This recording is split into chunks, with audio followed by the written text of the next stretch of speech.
BPL ಪಡಿತರ ಚೀಟಿದಾರರಿಗೆ ಇದೀಗ ಬಂದಿರುವ ಒಂದು ಹೊಸ ಅಪ್ಡೇಟ್ ಆಗಿದೆ. ಬಿಪಿಎಲ್ ಕಾರ್ಡ್ದಾರರಿಗೆ ರಾಜ್ಯ ಸರ್ಕಾರದಿಂದ ಮಹತ್ವದ ಮಾಹಿತಿಯ ಘೋಷಣೆಯ ಜೊತೆಗೆ 2-3 ದಿನಗಳಲ್ಲಿ ಮಹಿಳೆಯರ ಖಾತೆಗೆ 2,000 ರೂಪಾಯಿ ವರ್ಗಾವಣೆಯಾಗಲಿದೆ. ನೀವು ಕೂಡ ಗೃಹ ಲಕ್ಷ್ಮಿ ಯೋಜನೆಯ ಅಡಿಯಲ್ಲಿ ಲಾಭ ಪಡೆಯುತ್ತಿದ್ದರೆ ಹೊಸ ಮಾಹಿತಿ ಇಲ್ಲಿದೆ. ವೃದ್ಧಾಪ್ಯ ವೇತನ ಈಗ ಮಹತ್ವದ ಮಾಹಿತಿ ಬಂದಿದೆ. ನೀವು ಕೂಡ ವೇತನ ಪಡೆಯುತ್ತಿದ್ದರೆ ತಪ್ಪದೆ ಮಾಹಿತಿನ ಪೂರ್ತಿಯಾಗಿ ನೋಡಿ. ಮಾಹಿತಿ ಇಷ್ಟವಾದಲ್ಲಿ ಲೈಕ್ ಮತ್ತು ಶೇರ್ ಮಾಡಿಕೊಳ್ಳಿ. ಹಾಗಾದ್ರೆ ಬನ್ನಿ ವೀಕ್ಷಕರೇ, ಮೊದಲನೆಯ ಒಂದು ಟಾಪ್ ಅಪ್ಡೇಟ್ ಏನೆಂದು ನೋಡೋಣ. ಪ್ರತ್ಯೇಕ ರೇಷನ್ ಕಾರ್ಡ್ ಪಡೆಯಲು ಈಗ ಹೊಸ ದಾಖಲಾತಿ ಕಡ್ಡಾಯವಾಗಿದೆ. ಕುಟುಂಬದಿಂದ ಪ್ರತ್ಯೇಕಗೊಂಡಾಗ ಅಥವಾ ಮದುವೆ ಆದ ನಂತರ ಪ್ರತ್ಯೇಕ ಪಡಿತರ ಚೀಟಿ ಪಡೆಯುವುದು ಪ್ರತಿಯೊಬ್ಬರಿಗೂ ಪ್ರಮುಖ ಅಗತ್ಯವಾಗಿರುತ್ತದೆ. ಆಹಾರ ಮತ್ತು ನಾಗರಿಕ ಸರಬರಾಜು ಇಲಾಖೆಯ ನಿಯಮಗಳ ಪ್ರಕಾರ ಕುಟುಂಬದ ಹಳೆಯ ರೇಷನ್ ಕಾರ್ಡ್ನಿಂದ ಹೆಸರು ತೆಗೆದುಹಾಕಿ ಹೊಸ ಹಾಗೂ ಪ್ರತ್ಯೇಕ ರೇಷನ್ ಕಾರ್ಡ್ ಪಡೆಯಲು ಕೆಲವೊಂದು ನಿರ್ದಿಷ್ಟ ಮಾನದಂಡಗಳನ್ನು ಪಾಲಿಸುವುದು ಕಡ್ಡಾಯವಾಗಿದೆ. ಹೌದು ಸ್ನೇಹಿತರೆ, ಪ್ರತ್ಯೇಕ ರೇಷನ್ ಕಾರ್ಡ್ ಹೇಗೆ ಪಡೆಯಬೇಕು ಮತ್ತು ಅರ್ಹತೆ ಏನೆಂಬ ಸಂಪೂರ್ಣವಾದ ಮಾಹಿತಿ ನೋಡೋಣ. ಮದುವೆ ಆದ ನಂತರ ಹೊಸ ಕುಟುಂಬವನ್ನು ಆರಂಭಿಸುವ ದಂಪತಿಗಳು ತಮ್ಮ ಪೋಷಕರ ರೇಷನ್ ಕಾರ್ಡ್ನಿಂದ ಹೆಸರು ತೆಗೆದುಹಾಕಿ ಪ್ರತ್ಯೇಕ ರೇಷನ್ ಕಾರ್ಡ್ಗಾಗಿ ಅರ್ಜಿ ಸಲ್ಲಿಸಬಹುದಾಗಿದೆ.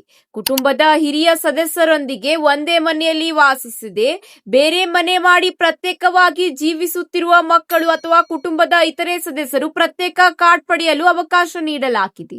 ಇದೇ ಅಷ್ಟೆಲ್ಲ ಉದ್ಯೋಗ, ವ್ಯಾಪಾರ ಅಥವಾ ಇತರೆ ಕಾರಣಗಳಿಂದ ಬೇರೆ ಊರು ನಗರಗಳಿಗೆ ತೆರಳಿ ಶಾಶ್ವತವಾಗಿ ಪ್ರತ್ಯೇಕ ವಾಸ ಸ್ಥಳ ಹೊಂದಿರುವವರು ಕೂಡ ಪ್ರತ್ಯೇಕ ರೇಷನ್ ಕಾರ್ಡ್ ಪಡೆಯಬಹುದಾಗಿದೆ. ಹಾಗಾದ್ರೆ ಅಗತ್ಯವಿರುವ ದಾಖಲಾತಿ ಏನೆಂದು ನೋಡೋಣ ಬನ್ನಿ. ಕುಟುಂಬದ ಎಲ್ಲಾ ಸದಸ್ಯರ ಆಧಾರ್ ಕಾರ್ಡ್ ಕಡ್ಡಾಯವಾಗಿದೆ.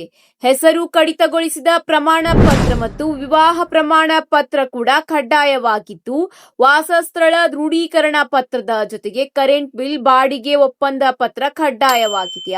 ಆದಾಯ ಪ್ರಮಾಣ ಪತ್ರವೂ ಕೂಡ ಕಡ್ಡಾಯವಾಗಿದೆ. ಇದೆಯಷ್ಟೆಲ್ಲ ಮೊಬೈಲ್ ಸಂಖ್ಯೆ ಮತ್ತು ಬ್ಯಾಂಕ್ ಪಾಸ್ಬುಕ್ ಕಡ್ಡಾಯ. ಹೆಸರು ತೆಗೆದು ಹಾಕಬಹುದಾಗಿದೆ. ಮೊದಲು ಹಳೆಯ ರೇಷನ್ ಕಾರ್ಡ್ನಿಂದ ನಿಮ್ಮ ಹೆಸರನ್ನು ಕಡಿತಗೊಳಿಸಲು ಆಹಾರ ಇಲಾಖೆಯ ಸೇವಾ ಸಿಂಧು ಅಥವಾ ಆನ್ಲೈನ್ ಪೋರ್ಟಲ್ ಮೂಲಕ ಅರ್ಜಿ ಸಲ್ಲಿಸಬೇಕು.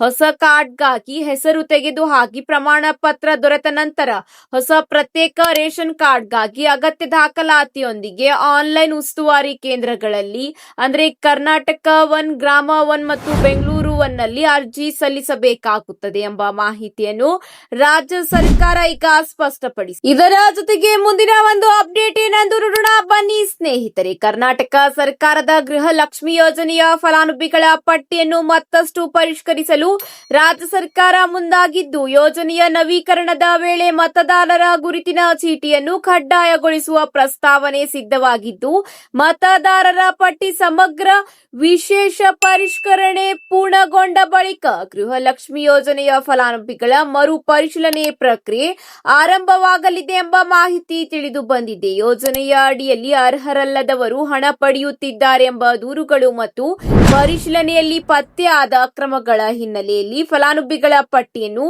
ಮತ್ತೊಮ್ಮೆ ಈಗ ಸಿದ್ಧಪಡಿಸಲಾಗುತ್ತಿದೆ. ಇದೇ ಅಷ್ಟೆಲ್ಲ ರಾಜ್ಯ ಸರ್ಕಾರ 32ನೇ ಕಂತಿನ ಹಣವು ಬಿಡುಗಡೆ ಮಾಡಿದೆ. ಇನ್ನು 3 ಅಥವಾ 4 ದಿನಗಳಲ್ಲಿ ಫಲಾನುಭವಿಗಳ ಬ್ಯಾಂಕ್ ಖಾತೆಗೆ ವರ್ಗಾವಣೆಯಾಗಲಿದೆ ಎಂಬ ಮಾಹಿತಿ ಲಭ್ಯವಾಗಿದೆ.